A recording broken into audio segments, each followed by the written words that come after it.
খুবই ঝুঁকিপূর্ণ একটি জায়গা দিয়ে যাচ্ছি এখন, যেটা বহিরাগতদের জন্য মোটেই নিরাপদ নয়। আর কতটা ঝুঁকিপূর্ণ এলাকায় ঢুকে পড়েছি সেটা আশা করছি এই সাইনবোর্ডের লেখা পড়লে কিছুটা হলেও অনুমান করতে পারবেন।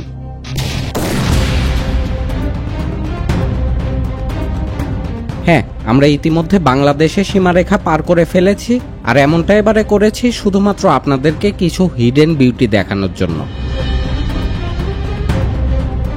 সীমানা পিলার নাম্বার হচ্ছে 1203। এই যে ইন্ডিয়া,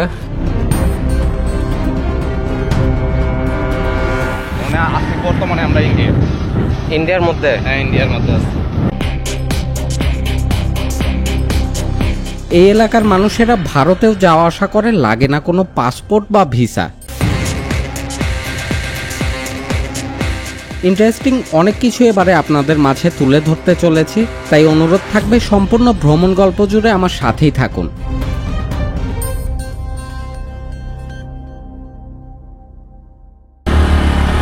উঁচু রাস্তা ধরে এখন আমরা উঠছি টিলার উপরে। যে বাইকের কথা বলেছেন এর নাম কামরান। এই জায়গাটি ইতিমধ্যে আশা করছি আপনারা অনেকেই চিনতে পেরেছেন যারা পূর্বে টাঙ্গুয়ার হাওর ঘুরতে এসেছেন।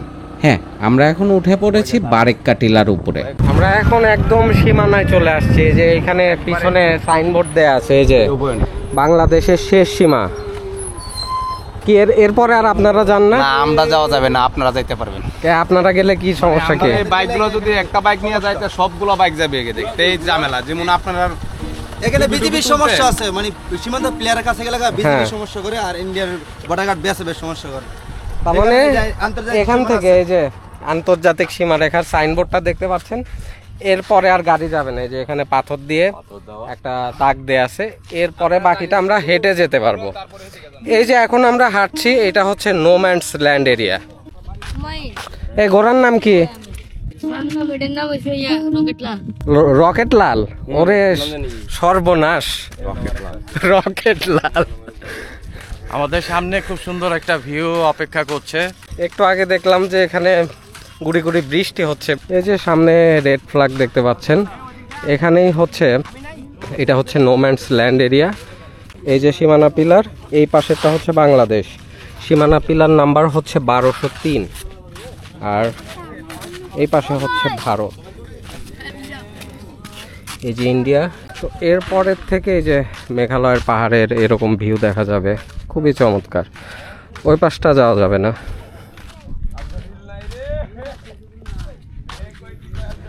দারুণ, উপরে মেঘ জমে আছে, দারুণ লাগছে এই ভিউটা। আর আমরা লাস্টে যখন আমি আসছিলাম ওই পাশ পর্যন্ত গেছিলাম।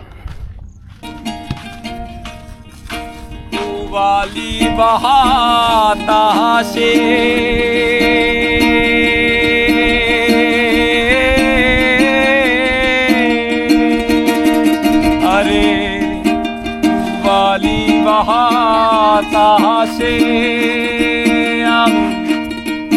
বাদাম দেখা ছায়া থাকি।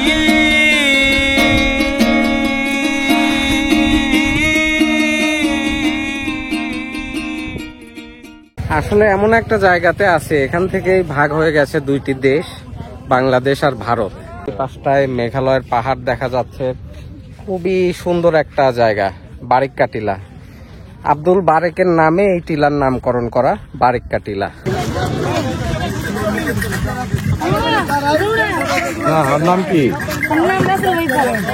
রাসেল ভাইপার ঘোড়ার নাম। আল্লাহ, এই ঘোড়ার নাম রাসেল ভাইপার। দুজন কি করছে? হ্যাঁ,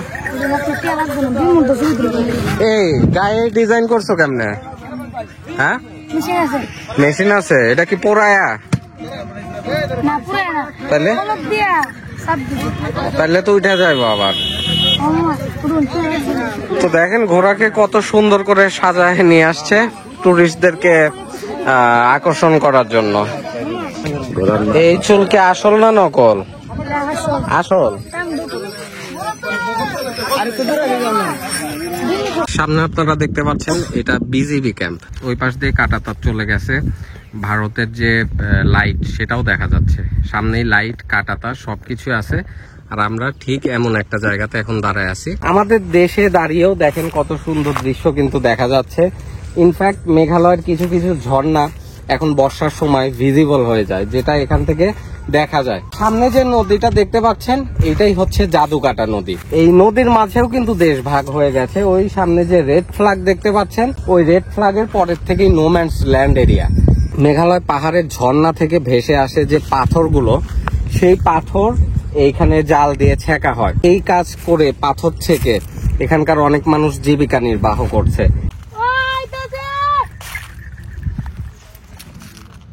মেয়েরা কি বলে? মেয়েরা মিনি সুইজারল্যান্ড বলে আর পুরুষের কালা পাহাড় বলে। চিন্তা করছেন, মেয়েরা ওইটাকে বলে মিনি সুইজারল্যান্ড, মিনি সুইজারল্যান্ড, আর পুরুষেরা বলে কালা পাহাড়। কারণ কি? কারণ এখানে কয়লার খনি বেশি, এই কারণে। মনে যাচ্ছি আপনার এটা মেঘালয় বলে, কালো পাহাড় বলে, মানে এগুলো একটা দৃশ্য মনে যাচ্ছে। তারপরে যেমন সাদা পাথর জন্য মানে আছি বর্তমানে আমরা ইন্ডিয়ার মধ্যে। হ্যাঁ, ইন্ডিয়ার মধ্যে আছি। আমরা কিন্তু এখন নো ম্যানস ল্যান্ড এরিয়াতে আছি। মানে ওই সীমানা পিলারটা যে দেখলেন, ওই সীমানা পিলার পার হয়ে কাঁটাতারের আগে যে জায়গাটা থাকে, এই সামনে কাঁটাতারও আছে, ওই জায়গাটা দিয়ে যাচ্ছে। নর্মালি এই জায়গাগুলো সেন্সিটিভ, সবার যাওয়া আসা এখানে না করাই ভালো। অসাধারণ দৃশ্য এখানে দেখেন, কার মধ্যে দিয়ে বাইক যাচ্ছে। এই পাশে আপনারা দেখতে পাচ্ছেন এগুলো আদিবাসীদের ঘর বাড়ি। এরা কোন জাতি ভাই? এটা রয়েছে গারো জাতি, আমরা যেটা বলি গারো। গারো আদিবাসী? আদিবাসী। এই যে এগুলো সব হচ্ছে আদিবাসীদের ঘর বাড়ি। উঠানে ওনারা বসে আছে, ওনাদের জনজীবন আসলে কেমন সেটা যেতে যেতেই কিন্তু দেখা যাচ্ছে। ওনাদের ঘর বাড়ি, পরিবেশ সব কিছুই এখান থেকে দেখা যাচ্ছে।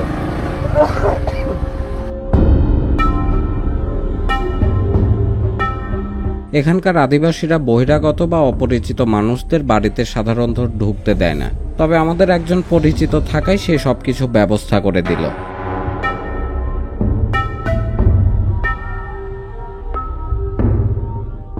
এখন দুপুর সময়, তাই বলতে গেলে প্রায় সবার বাড়ি ফাঁকাই পড়ে আছে।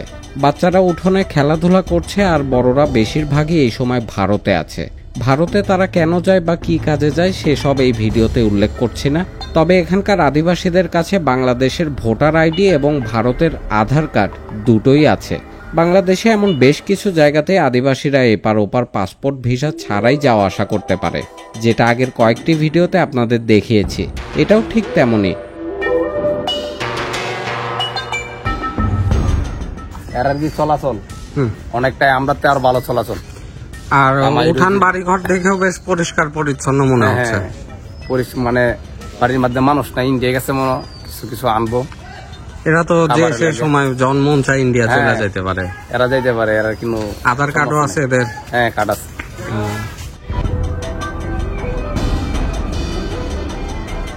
বাংলাদেশের শেষ বাড়ি এবং শেষ সীমানা পার করে আমরা এখন যাচ্ছি আরো ভিতরের দিকে। তবে সেই সাথে এটাও বলে রাখছি, আমাদের উদ্দেশ্য খারাপ কিছু না, শুধুমাত্র ঘুরে চলে আসা পর্যন্তই। তবে সাথে স্থানীয় লোকাল কেউ গাইড হিসেবে না থাকলে এই পথে কেউ আসবেন না।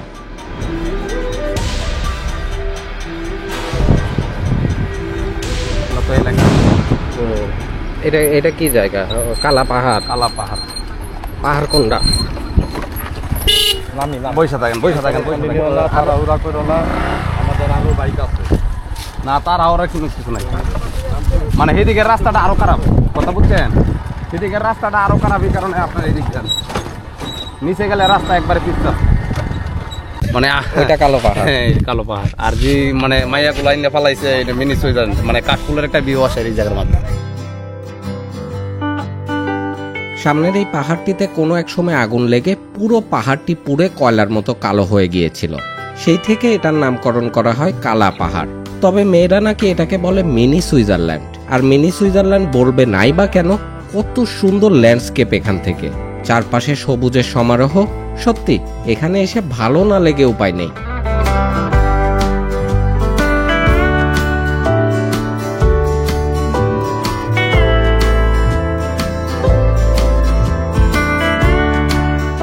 পাহাড়ে ঘর বাড়ি যা কিছু দেখছেন ওগুলো সব ভারত সীমান্তের মধ্যে।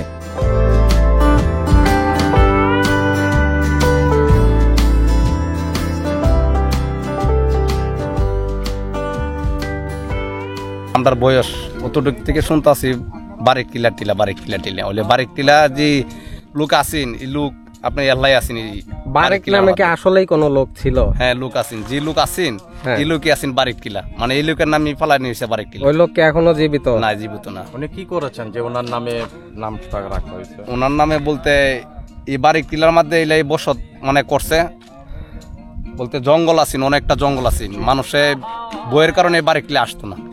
অনেক জীব জাত মানে আসেন মানে বারেক টিলার মধ্যে, এই বইয়ের কারণে মানুষ এই জায়গার মাঝে আসছেন না। তারপরে হিল আয়া এই জায়গা পরিবেশ করছে, তারপরে মানুষ আস্তে আস্তে এই বারেক টিলার মাঝে বসত বাড়ি। আমার এবারের টাঙ্গুয়ার ভ্রমণকে আরো আনন্দময় ও আরামদায়ক করার লক্ষ্যে পাশে ছিল দ্য ক্যাপ্টেন হাউস বোট। টাঙ্গুয়ার হাওরের লাক্সারিয়াস হাউস বোটগুলোর মধ্যে দ্য ক্যাপ্টেন হচ্ছে একটি। Luxury AC room, attach high commode washroom, প্রতিবেলা হাওরের মাঝে মানসম্মত খাবার সহ এই হাউস বোটেই রয়েছে আরো অনেক আয়োজন। বিস্তারিত জানতে স্ক্রিনে দেওয়া নাম্বারে কল করুন।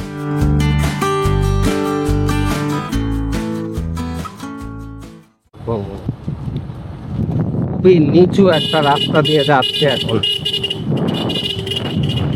যেতেও ভয় লাগে। কাদা পাথর ঝর্ণায় যাচ্ছি, দেখা যাক ঝর্ণায় কেমন পানি।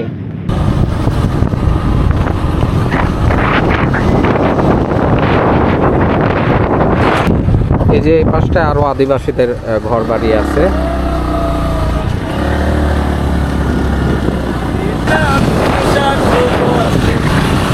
এমন যদি হতো আমি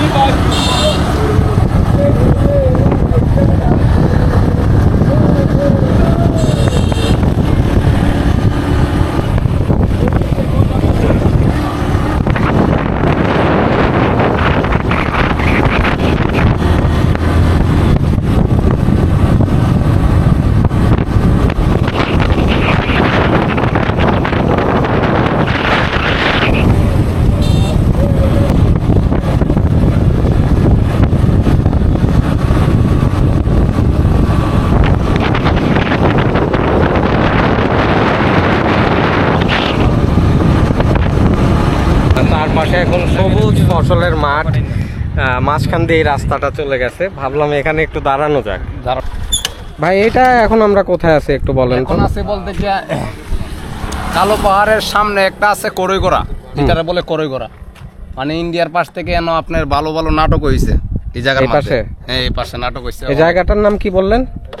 আপনার এই জায়গাটার নাম করইগোড়া। করইগোড়া বারেক টিলার নিচে করইগোড়া। খুবই সুন্দর পরিবেশ দেখেন, ওই পাশে মেঘালয়ের পাহাড়, এই পাশে সবুজ ফসলের মাঠ, মাঝখান দিয়ে এরকম রাস্তা। দাদু কেমন লাগে?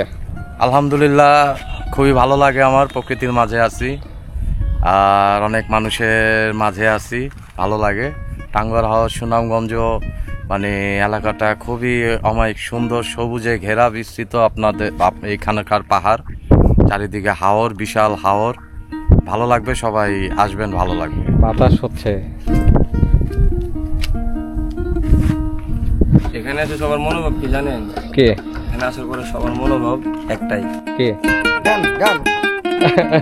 আইসা হাউর পারে দেখলাম আমি কি রে, আইসা হাউর পারে দেখলাম আমি কি রে, রূপের মায়ায় প্রেমের নেশায় মাতাল মাতাল লাগে, রূপের মায়ায় প্রেমের নেশায় মাতাল মাতাল লাগে। দেখেন উনি কতগুলা চানাচুর এখানে বসে খেয়ে ফেলছে এই বাতাসে বসে, মানে উনারে দেখে আমার খুব হিংসা লাগতেছে, এর জন্য আপনাদেরকে দেখাইলাম। এই যে এত সুন্দর একটা গাছের নিচে চানাচুর দিবা আমবারে কায়াম। ভালো থাকেন, সুখে থাকেন।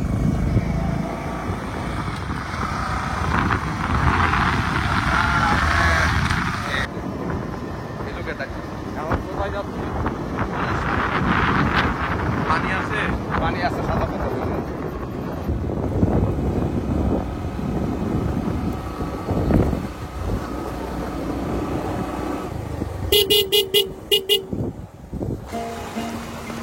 কি কেমন লাগে ভাই মানে কি বলবো, আগে ঠান্ডা হয়নি তারপরে হচ্ছে আনসার ও খুবই ঠান্ডা পানি, ঝর্ণার পানি।